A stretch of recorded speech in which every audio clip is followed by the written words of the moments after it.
What's going on, workforce? Brian here. Chris here. And today, honestly, some really interesting news. I want to just toss over here to cam mode. Thanks to PMS Jordan actually sending me the information. Originally kind of starting off with a skill up tweet. If you guys don't know what we're talking about, a nice little Reddit thread, just to kind of summarize it. The online digital sales of Final Fantasy XIV got turned off this weekend. We have seen already a massive rush to play 14. That is not slowing down. And we've seen something like this happen before, just to set some context. When Ninja was playing Final Fantasy XI, there was a rush on their free trial codes, and they apparently have a digital system that literally just kind of says, pump the brakes, only release so many digital codes at one point. But I don't believe we've seen this to happen to 14. Chris, you think you have? I think we've seen it with the free trials before. With free trials, yeah. I want to say we've seen this with free trials before, which is a reminder like that. Digital space is real space. And so a lot of times with server space, whether that be allocated to full codes or trial codes, either way, what you're saying an average user takes up these resources on these servers that have real space, cost real electricity, have real people running them, right, have real loads, have real wait times to get on them.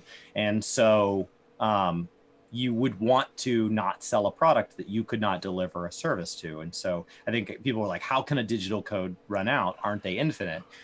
The code itself, sure, they can probably just spin up an unlimited number of codes. The service to back those codes, not even close. Right. And on this note, like we're actually sitting on a stockpile of codes right now because we're planning on giving those away for our 5-year anniversary stream. And so when we purchase them, and this is before the rush, so we're not like... They're NFTs now. we're not trying to keep people from playing this game, I swear. But essentially we've been purchasing them and in order to give away. But when we buy them, there is a delay period in getting the generated code anyway. In fact, when we purchase them, I just go, all right, I'll come back tomorrow and make sure that it does show our kind of stockpile of codes, and so those are ever right now increasing. So be sure to tune in. Third week of August, we're going to be giving away some, but hopefully by then, like, we're not obviously by then you'll probably be able to buy them again. Well, I just went out today just to confirm I was able to like purchase a code today. Like there was no restriction. I think it's probably within some kind of window. The system's just like, we don't want 10 million people trying to register at the same time because we know the systems just can't handle it. And obviously we've already heard, and if anybody who has just recently joined knows that giving Square Enix money is probably the hardest thing about Final Fantasy XIV. Like you've said this before, your wife specifically was like, we're never unsubscribing because I don't want to hear you complain about their system again. We're like, it's a part of our budget. It's just there. But also the other side of this is that servers not letting you create a character. So you got through the code gate, and now essentially you won't be able to create a character. This is obviously time. Like this is essentially where they're just trying to kind of floodgate that process of character creation. So hopefully if you're new, welcome guys. We're so glad you're coming and checking out the game. Note that it's not always going to be like this, but we are already like, they have a goal to get to 30 million people. They've already committed to more servers. So people are just like spin up new servers.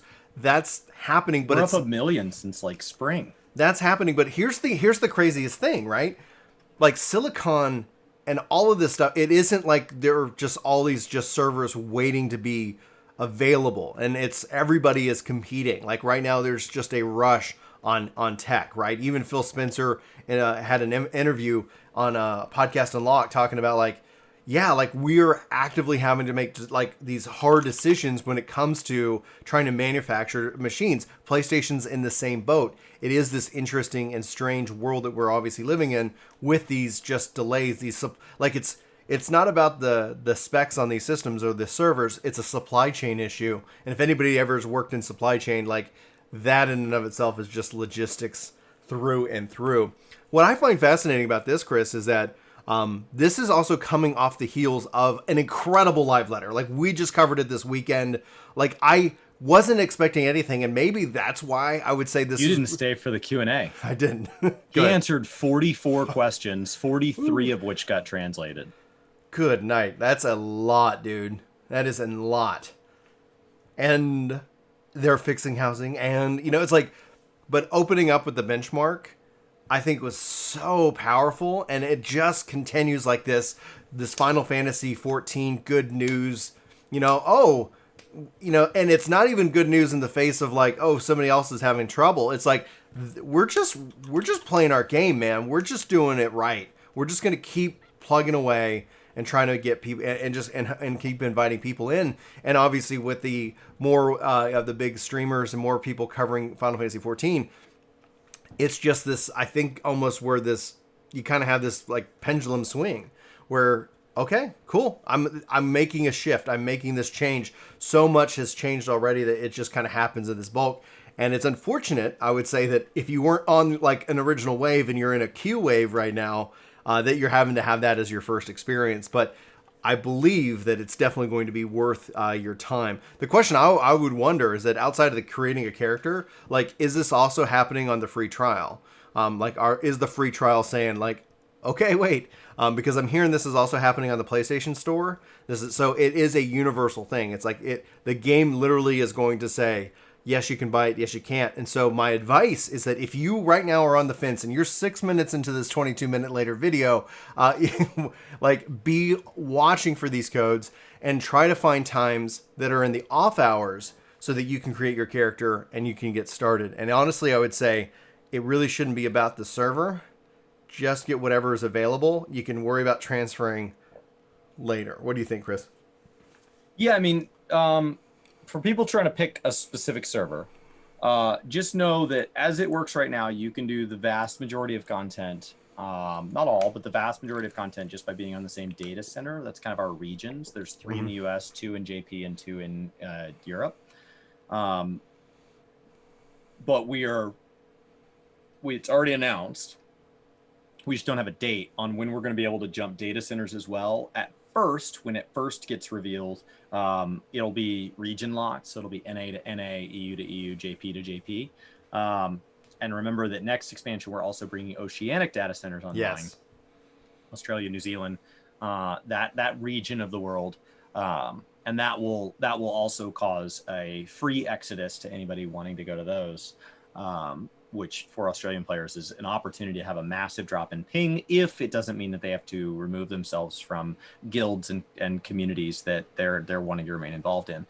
So that won't be all of those players, but it will be a portion. So there's when getting into the game, just know that the communities, these different servers and different data centers get stereotyped, but raids are being cleared on all of them. Yeah. The RP is present on all of them. Housing is sold out on, if not every single server, but there are servers without housing available on all the data centers. Right. So don't worry, there's toxic players on all of them. I know you're like, oh man, what if I don't get to run into somebody toxic? Don't worry, they've all got them. And the GMs will soon capture them and put them in jail. and so, markets vary across all data centers, but you can world visit to buy from other markets. That did not suddenly balance the economies between servers. There are still some things that are wildly differently priced on some servers, even on the same data center, even though you can jump over and grab them. There are some items that just for some reason end up wildly out of alignment. So don't worry about it that much, especially as a new player.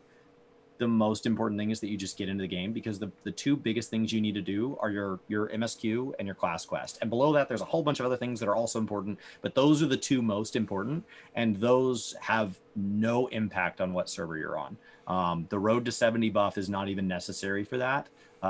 So even getting on the recommended servers where you can level your alt jobs easier doesn't really matter for that, because the MSQ gives such an insane amount of experience as is. Yeah, absolutely.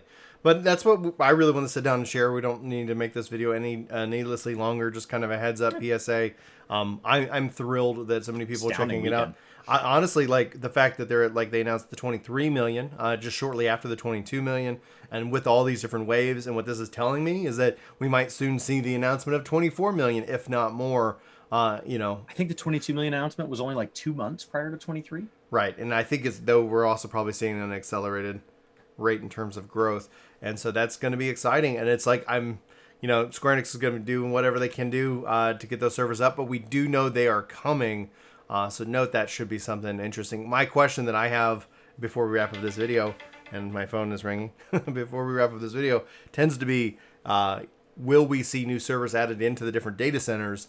One of the big reasons for the split is that those data centers ended up getting so large with the servers, ended up causing issues, and adding in another data center did solve that. I'm sure that they build themselves in a little bit of bandwidth because the data centers have less servers collection right now, and I believe that we'll see that as a part of the solution, because the data center for the they'll have to be Oceanic careful will be because good. they also know that there's a lot of players on break right now that are planning on returning Oh, to the yeah. expansion, and So they true. can't just let an unlimited number of new players onto each server because they have to estimate there's some portion of players that are registered to a server whose characters are going to be allowed to log on that are not logging on right now that will come back later this summer. Yeah. Into the fall. Oh yeah, good point. Something I didn't even think about because I think the most queue time I've seen somebody show is like in the thousands, but it's not. That actually isn't that. Thousands goes quick. It goes. What you don't want is a WoW Classic type thing, right? Where you boot up your queue and then go to work and hope that your queue finishes about when you get home. Yeah, exactly. Because it's like, all right, I hope that, and dear Lord, don't let it close. So, guys, be sure keep an eye out on the stores if you're looking to get in. I know that a lot of new questions, so feel free to ask them in the comments below. I'm trying to work on a couple of guides when it comes to the game and getting set up and more. And so hopefully you guys enjoyed this video. If you did, leave it a like, hit subscribe, and share as we make our way closer and closer to 70,000 subscribers here on YouTube. We do appreciate the support. Hopefully you guys are enjoying your time with the game, or if nothing else, that you enjoyed this video and discussion. For Work to Game, my name is Brian. My name's Chris. Thanks for watching. Hopefully you have a good day. Good day. And we'll see you next time. And hopefully you can get a code.